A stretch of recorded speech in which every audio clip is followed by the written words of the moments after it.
Euh, nos- Notre texte de ce matin vient dans deux passages différents. Apocalypse chapitre 11, verset 6. Ils ont le pouvoir de fermer le ciel afin qu'il ne tombe point de pluie pendant les jours de leur prophétie. Et ils ont le pouvoir de changer les eaux en sang et de frapper la terre de toute espèce de plaie chaque fois qu'ils le voudront. Le deuxième passage vient de Exode chapitre 9, verset 14. Car cette fois, je vais envoyer toutes mes plaies contre ton cœur, contre tes serviteurs et contre ton peuple, afin que tu saches que nul n'est semblable à moi sur toute la terre. Parole du Seigneur. Amen. Alléluia. À travers ces passages que nous venons de lire, j'aimerais partager avec vous le message des plaies.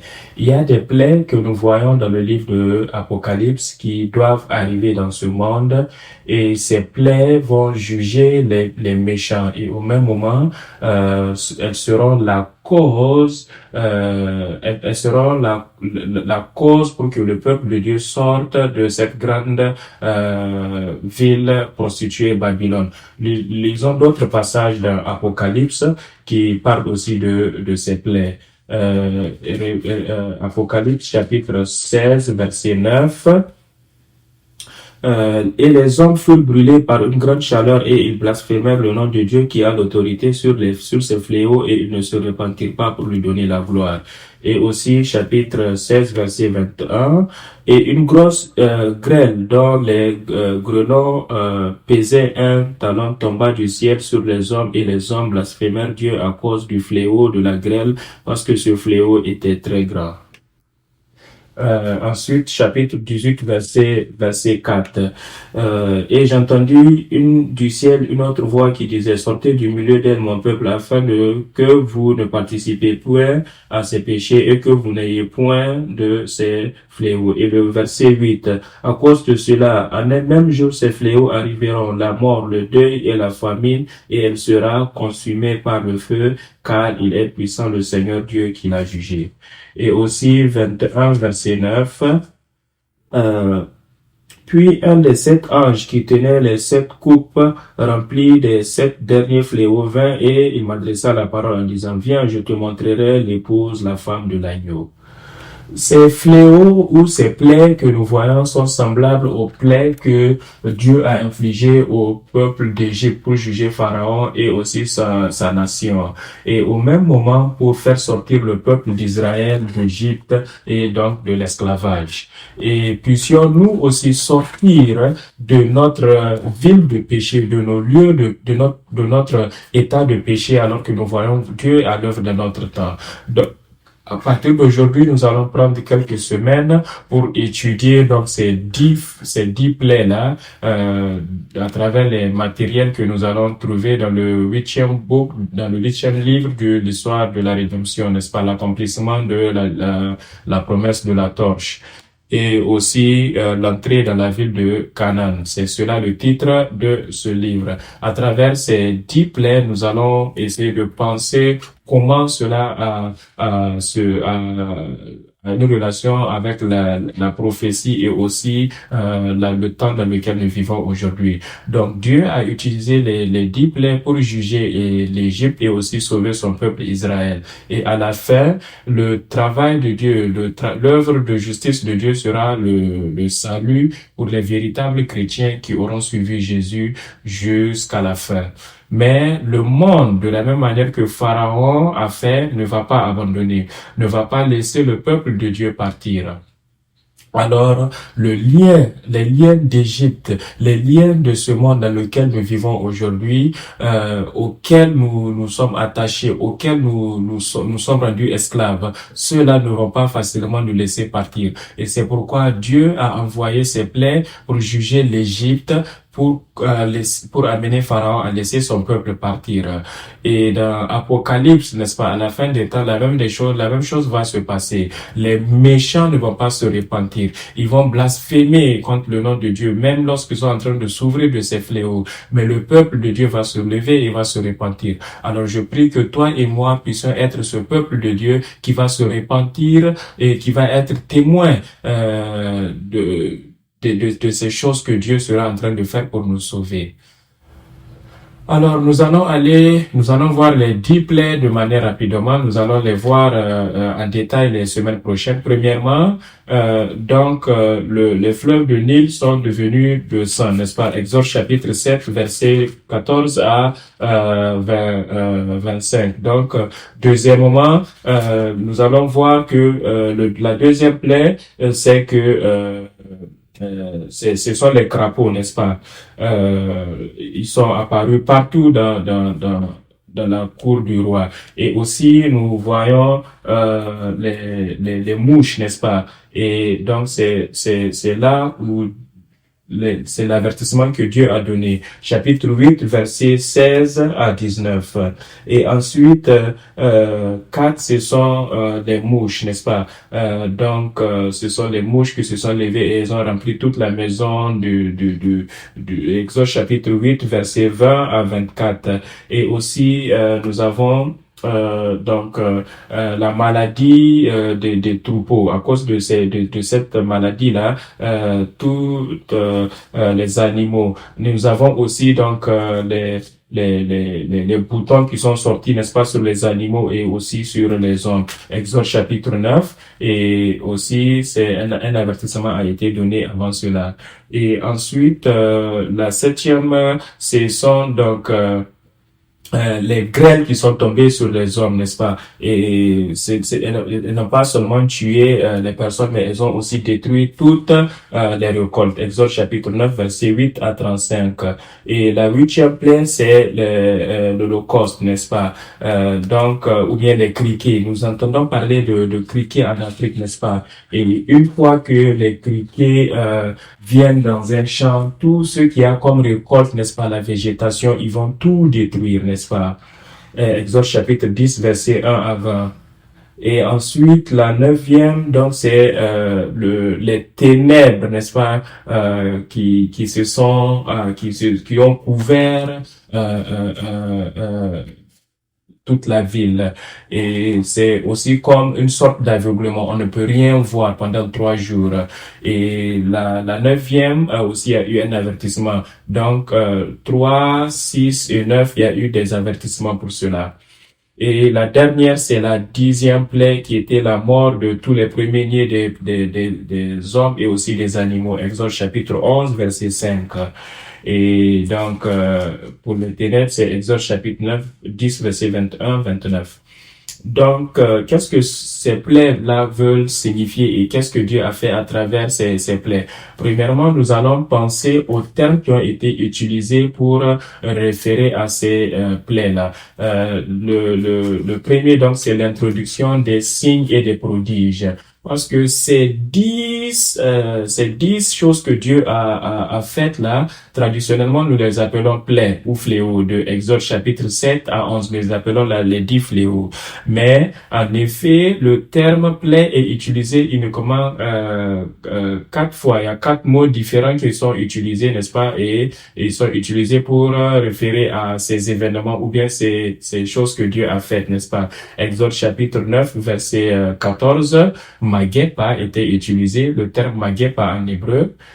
Exode chapitre 11, verset 1, Nega qui est utilisé, et c'est la même racine. Exode chapitre 12, verset 13, Negev, qui veut aussi dire plaie, n'est-ce pas, est utilisé. Et 1 Samuel chapitre 4, verset 8, Maka, et cela signifie, n'est-ce pas, infliger ou bien des plaies. Et ces termes sont utilisés en Exode chapitre 8, verset 2 et aussi en chapitre 7, verset 27, chapitre 11, verset 23, 27 et ainsi de suite, mais pas à plusieurs reprises. Pourquoi? Parce que les plaies, dans la perspective des Égyptiens, mais dans la perspective du peuple de Dieu et aussi dans l'intention de Dieu, ce n'était pas uniquement des plaies, ce n'était pas uniquement un jugement, n'est-ce pas? Et quels sont les termes qui sont couramment utilisés? Donc, c'est hôte et mopette. Hôte qui veut dire signe, mopette qui veut dire miracle.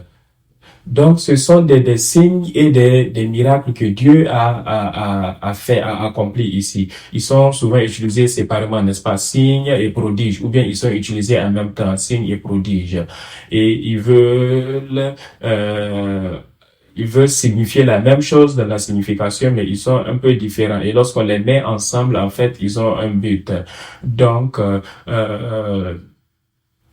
prodige, c'est moped en hébreu, et cela attire l'attention sur les aspects inhabituels, n'est-ce pas, de ces aspects, de ces choses. Quelque chose que l'être humain ne peut pas faire, quelque chose de supernaturel, de merveilleux, quelque chose qui te fait poser des questions, quelque chose qui semble merveilleux, n'est-ce pas?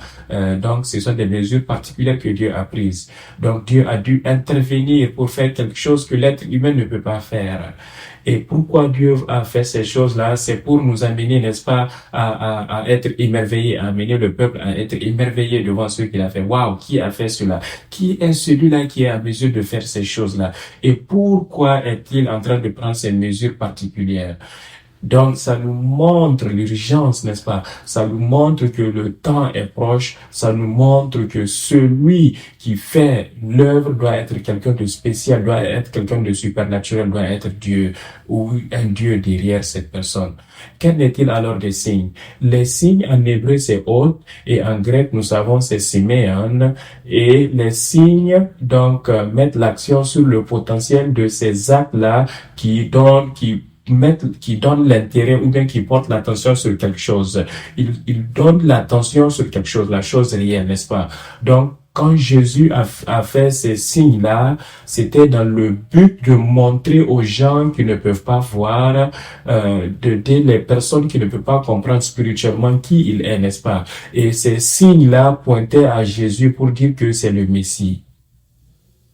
Donc, ces principes nous montrent, n'est-ce pas, la transcendance de Dieu pour nous montrer que Dieu est là. Et pas que Dieu il est seulement là, mais c'est aussi un signe que des choses qui vont se passer dans le futur. Ces plaies ou bien ces événements qui ont eu lieu en Égypte, le but c'est d'accomplir le but en ce temps-là, mais aussi pour prophétiser, n'est-ce pas, les choses qui vont arriver dans le futur.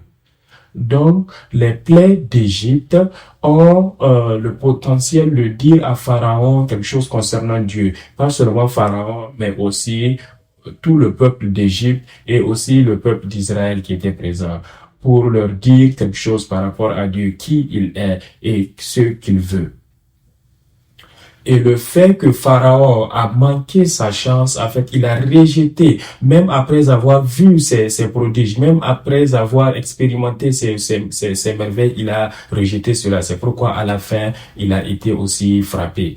Donc, il a rejeté et il a perdu cette chance-là, de la même manière que les enfants d'Israël, dans la Bible, ont rejeté Jésus-Christ après avoir vu et après avoir expérimenté tout ce qu'il a fait et après avoir entendu tous les enseignements qu'il a dispensés. Je prie que toi et moi ne puissions pas perdre cette chance que Dieu est en train de nous donner en ce moment. Nous ne savons pas combien d'autres chances il va nous donner.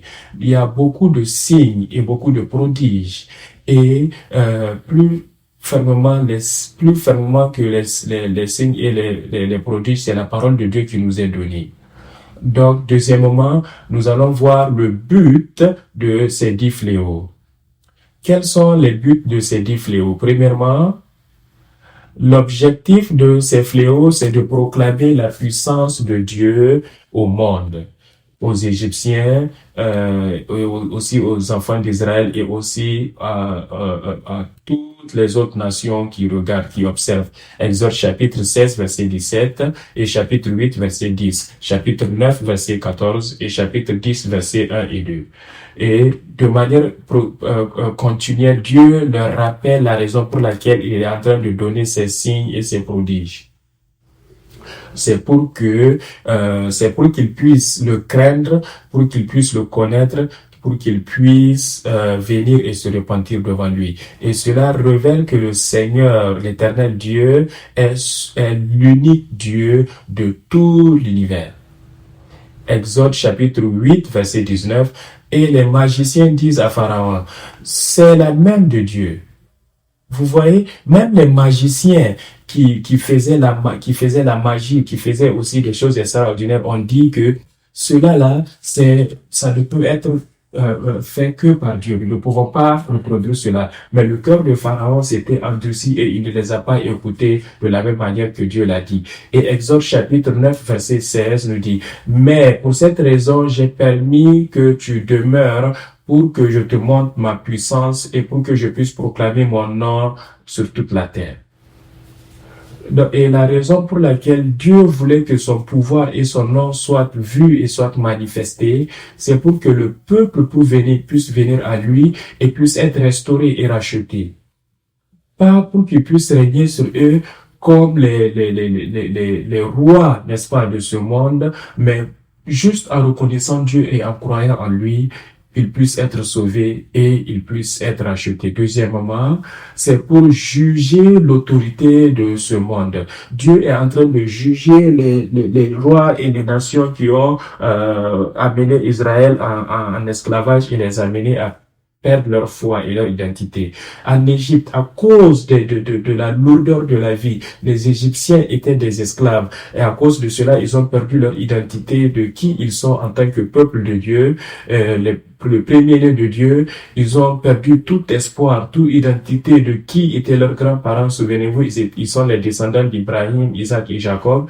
La promesse que Dieu leur a donnée, ils ont oublié. Ils ont oublié leur héritage spirituel, l'héritage de leur terre que Dieu leur a promis. Ils ont tout oublié, ces choses-là. Et ils étaient trop occupés à vivre comme esclaves. Et parce qu'ils ne pouvaient pas garder le sabbat, ils n'étaient pas libres d'adorer. Cela les a amenés à oublier comment adorer Dieu une fois par semaine. Et dès qu'on arrête d'adorer Dieu une fois, on devient habitué à cela. Posons-nous cette question. Quelles sont ces choses qui nous rendent esclaves aujourd'hui? Quelle est notre identité? Quelle est ton identité? Qu'est-ce qui détermine notre identité? Est-ce que c'est le montant d'argent que nous avons en banque? Est-ce que c'est notre compte bancaire, notre identité? Est-ce que c'est le type de véhicule que nous avons? Est-ce que c'est ça notre identité? Est-ce que c'est le type de vêtements que nous portons, notre identité? Est-ce que c'est le travail que nous avons, notre identité? Ou bien l'entreprise que nous possédons? Ou bien le type de maison dans laquelle nous vivons? Et cela influence notre identité. Mais nous devrons nous demander et nous devrons nous rappeler où est notre maison? Où est notre maison éternelle? Où est-ce que nous allons retourner? Et d'où est-ce que nous venons? Pourquoi vivons-nous dans ce monde? Quel est mon but? Dieu va juger tous ceux qui deviennent maîtres pour moi, tous ceux qui remplacent Dieu dans ma vie, dans mon cœur. Et si notre vie dépend de ces choses que Dieu est en train de juger, alors nous aussi, nous serons jugés avec ces choses-là. C'est ce qui s'est passé en Égypte. Ceux qui dépendaient de ces dieux, ceux qui dépendaient de ces autorités, ils ont été jugés ensemble. Mais les Israélites, les enfants d'Israël, Dieu leur a donné une opportunité, une chance de briser ce lien-là à travers l'agneau qu'il a offert. C'est la restauration de leur identité. Le troisième but, c'est pour juger les choses que l'être humain considère comme étant son Dieu et leur donne le crédit pour leur bien-être. Donc c'est Dieu qui bénit, c'est Dieu qui pourvoit, mais les gens sont devenus superstitieux et ont adoré, ont donné de la gloire aux choses, n'est-ce pas, aux idoles, aux animaux, à beaucoup d'autres choses. Ils ont même bâti des idoles et ils ont donné, n'est-ce pas, cette gloire à ces idoles. en croyant ou bien en se donnant ce type d'entendement qu'il y a de la puissance en eux. Genèse chapitre 15, 27, 14.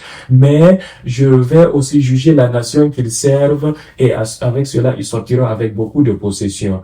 Exode chapitre 12, verset 12. Car j'irai dans la terre d'Égypte cette nuit et j'exterminerai tous les premiers-nés de la nation d'Israël, hommes comme bêtes, et contre tous les dieux d'Égypte, j'exécuterai mon jugement. Je suis l'Éternel. Il dit, je suis Yahweh, le seul véritable Dieu. Nombre chapitre 33, verset 4. Pendant que les Égyptiens enterraient leur premier-né que le Seigneur a exterminé parmi eux, l'Éternel a aussi exécuté le jugement contre leur Dieu. Les Égyptiens servaient plus de 80 animaux comme étant leur Dieu, surtout ceux qui sortent, n'est-ce pas, du Nil. Ils servent ces dieux-là pour avoir de l'abondance et aussi être fertiles et avoir aussi la bénédiction sur leur vie.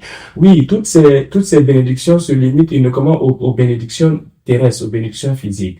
Les Égyptiens servaient le soleil, la lune, les étoiles comme étant leur Dieu.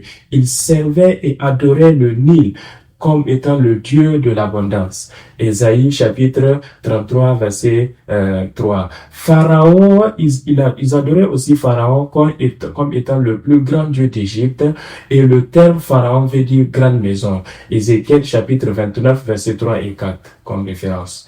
Donc, à travers ces plaies, Dieu est en train de juger et en train d'exécuter tous ces dieux-là que les êtres humains ont considérés comme étant leurs dieux, à travers tous ces fléaux-là, et même Pharaon. Et quatrièmement, afin qu'ils sachent qu'il n'y a point d'autre Dieu comme notre Dieu.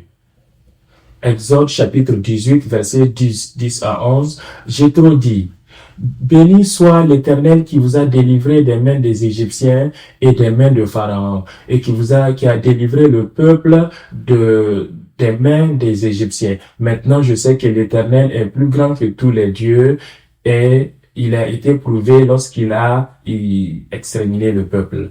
Et dernièrement, 5, c'est aussi un avertissement contre ceux qui ont maudit Israël. Comme référence, Josué chapitre 2 verset 9 et 10 et 1 Samuel chapitre 4 verset 8.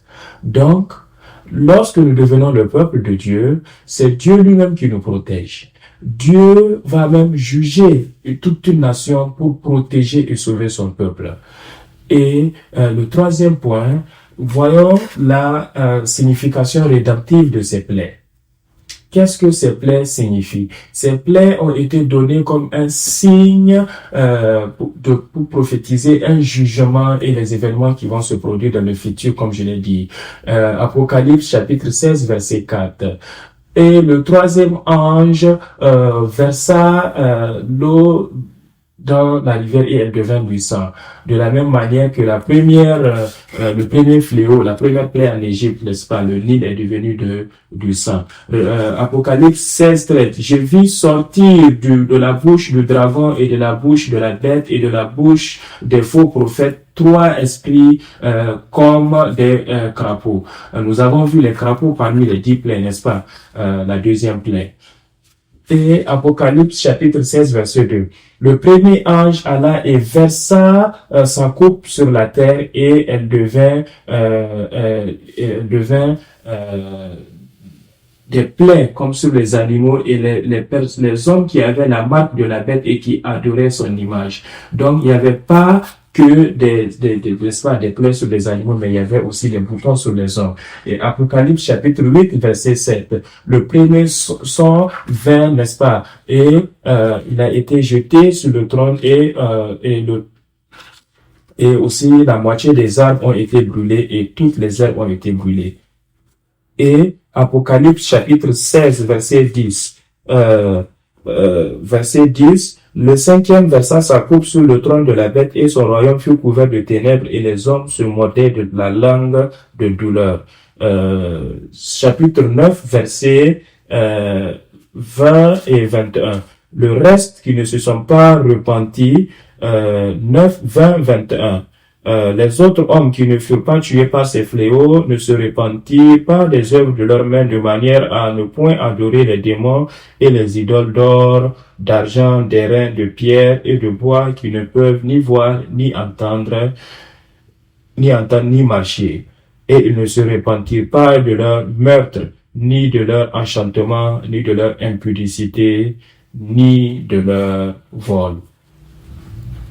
Et beaucoup de personnes, donc, leurs cœurs ont été endurcis comme Pharaon, dans aussi Apocalypse. Et aussi, 9, verset 15. Et les 4 anges qui étaient prêts pour l'heure, le jour, le mois et l'année furent déliés afin qu'ils tuassent le tiers des hommes. Et à la fin, c'est comme le dernier fléau, c'est la mort pour ceux qui ne se sont pas repentis. Donc, voilà les jugements contre ceux qui ne sont pas venus dans le royaume de Dieu et qui n'ont pas été bons. Donc, je nous ramène à Genèse chapitre 2, chapitre 1, chapitre 2, surtout Genèse chapitre 1. Nous voyons l'œuvre de création de Dieu pendant 6 jours et aussi il s'est reposé le 7e jour. Et j'ai dit que cela est une image et une prophétie de toute l'histoire rédemptive, n'est-ce pas? Donc, au même moment que c'est aussi le récit de la création, c'est aussi un récit de la rédemption, comment Dieu a fait l'œuvre de la rédemption. Et dans cette œuvre de création, Dieu a créé quelque chose qui est devenu le centre de la séparation entre le bien et le mal, la séparation entre le jour et la nuit, la séparation entre les ténèbres et la lumière, la séparation entre les eaux d'en haut et les eaux d'en bas, la séparation entre la terre et les eaux, la séparation entre les êtres dans le ciel et les êtres dans la mer, sur la terre, n'est-ce pas, les animaux et les bêtes sauvages. À travers cette séparation, Dieu est en train de faire l'œuvre de la rédemption. Il est en train de racheter ceux qui sont des ténèbres à la lumière. Il est en train de racheter ceux qui sont dans les eaux profondes vers les eaux célestes pour qu'ils soient nés de nouveau, ainsi de suite. Mais ceux qui n'ont pas changé, ceux qui n'ont pas accepté le changement, ceux qui ne sont pas passés par cette transformation ou par cette œuvre de séparation, ils vont demeurer. Ceux-là vont être l'objet de ces jugements de Dieu. Donc, premièrement, les eaux qui ont été changées en sang, le Nil, représentent les eaux terrestres, les eaux profondes, n'est-ce pas? La chute et la mort des eaux profondes. Les crapauds et aussi les mouches sont la corruption, n'est-ce pas, dans le monde spirituel. Et ils vont amener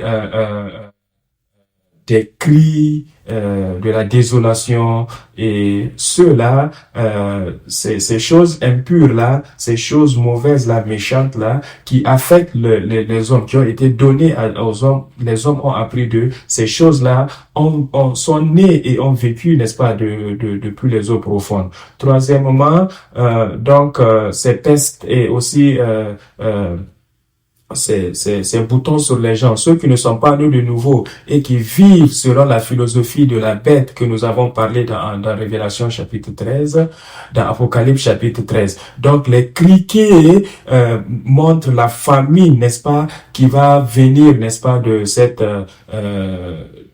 cette infertilité spirituelle. Donc, ce ténèbres démontre qu'ils ont abandonné la lumière, donc il n'y a plus de lumière dans leur vie. Alors, la lumière maintenant les a rejetés aussi. Et dernièrement, la mort de tous les premiers-nés montre en fait la fin de tous ceux qui n'auront pas le sang de l'agneau.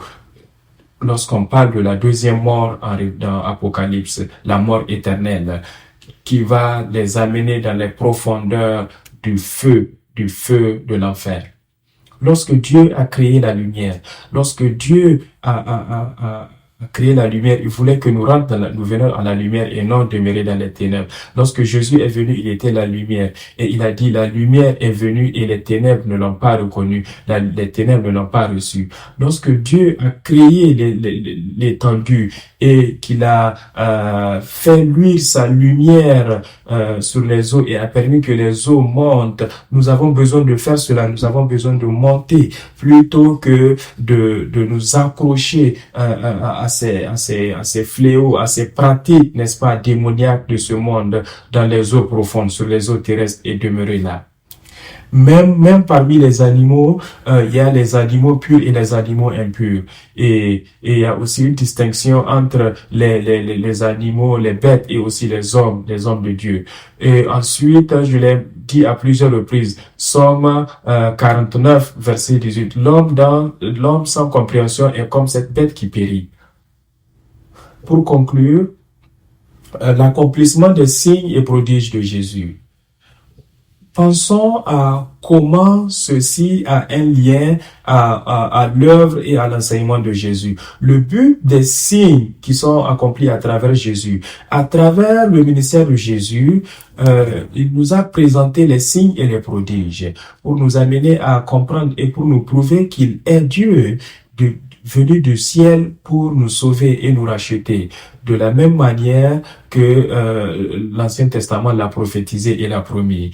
Il est celui qui est venu pour nous sauver de notre Égypte spirituelle qui est ce monde, et il va nous délivrer de l'esclavage du péché et de la mort à travers sa victoire à la croix. Et lorsque Jésus est venu sur cette terre, il a proclamé qu'il est « Je suis ». Souvenez-vous, en Égypte, celui qui a fait l'acte de tout à travers ces signes et produits que nous appelons les plaies, c'est le Dieu qui a donné son nom en tant que Yahweh. Je suis celui qui est.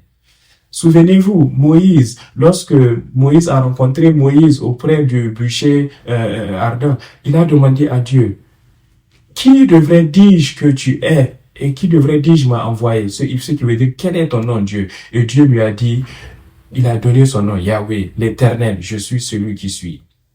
Donc, Jésus est venu et il a dit, il est, je suis. Il a dit premièrement, je suis le pain de vie qui est descendu du ciel. Jean chapitre 6, verset 35. Et la suite. Deuxièmement, il dit, il est la source d'eau vive. Jean chapitre 7, verset 37 à 39. Il dit aussi, je suis la lumière du monde. Jean chapitre 8, verset 12. Chapitre 9, verset 5. Il dit, il est la porte, il est le bon berger. Jean chapitre 10, verset 7, 9, 11, 14. Et il dit aussi, je suis la résurrection et la vie. Jean chapitre 11, verset 25 et 26. Et ensuite, il dit, il est le chemin, la vérité et la vie. Jean chapitre 14, verset 6. Et finalement, il dit, je suis le véritable vigne, la véritable vigne. Jésus est la protection, il est la sécurité au milieu des plaies. Je suis est celui qui protège le peuple en Égypte et punit les méchants, les mauvais, et sauve les enfants d'Israël hors d'Égypte et les amène à la terre promise.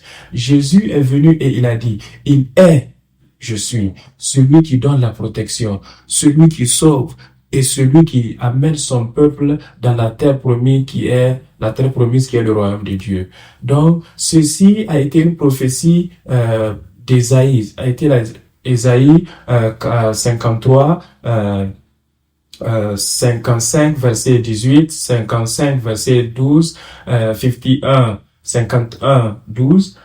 Et Jésus dit à Matthieu 11, 5, les aveugles ont la vue, les handicapés marchent, les lépreux sont purifiés, les morts sont ressuscités, les pauvres ont la bonne nouvelle. C'est l'œuvre du salut. Jésus fait l'œuvre pour préparer, pour nous amener à la jubilée, pas le jugement pour son peuple. Il donne Ésaïe 51 verset 1. Jésus dit la même chose au début de son ministère, n'est-ce pas? Il dit que voilà le but pour lequel je suis venu dans ce monde. Dans Luc chapitre 4, verset 18. Seul à travers Jésus, nous pouvons être sauvés de ces plaies, de ces fléaux qui vont s'abattre sur cette terre. Jésus est la source, est la fontaine de vie, est la rivière sur laquelle les gens dépendent. Le Nil, la rivière dans laquelle les personnes pensent que c'est la rivière qui donne la vie, c'est la rivière qui donne la mort. Jésus est la lumière lorsque tout le monde, toute la terre perd la lumière. Jésus dit, pendant que je suis dans le monde, je suis la lumière du monde. C'est le jour. Lorsque les gens souffrent dans l'aveuglement spirituel, lorsque le monde devient ténèbres, il y aura la lumière pour ceux qui demeurent en Jésus-Christ.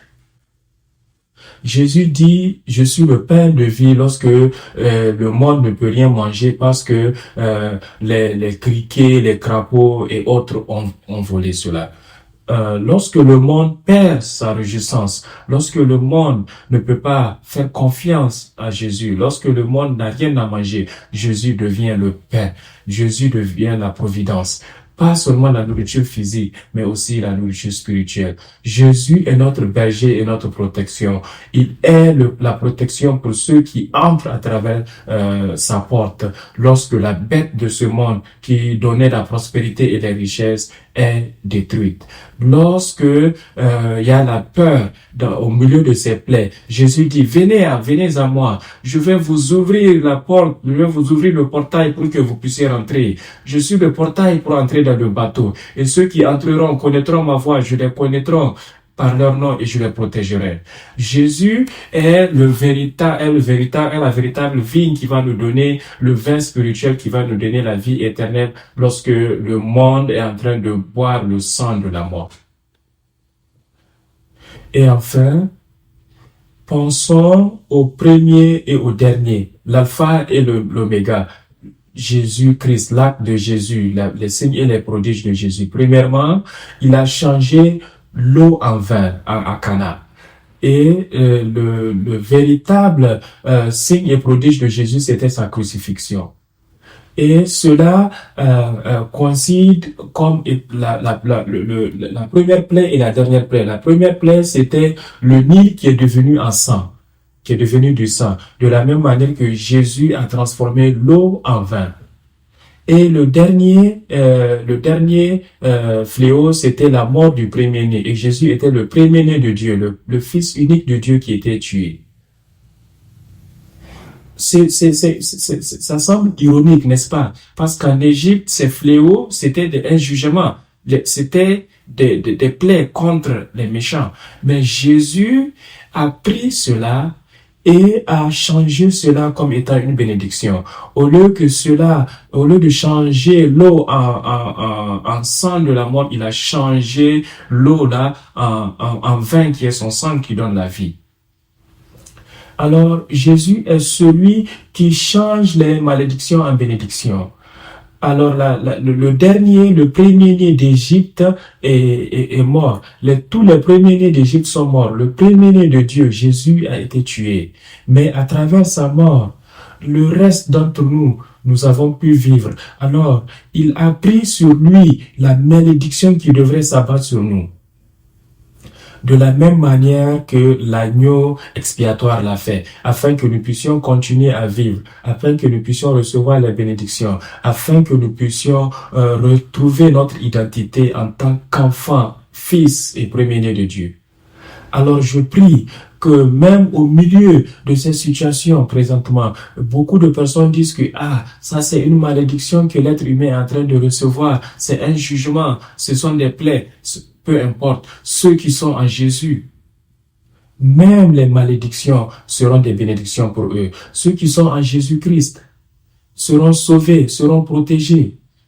Et puissions-nous nous focaliser sur la recherche de Jésus. Puissions-nous nous focaliser à croire en Jésus et il va venir pour nous sauver. Alors continuons à penser aux plaies une après une la semaine prochaine et je prie que Dieu nous donne la sagesse et que son Esprit Saint puisse nous amener à cette compréhension des prions.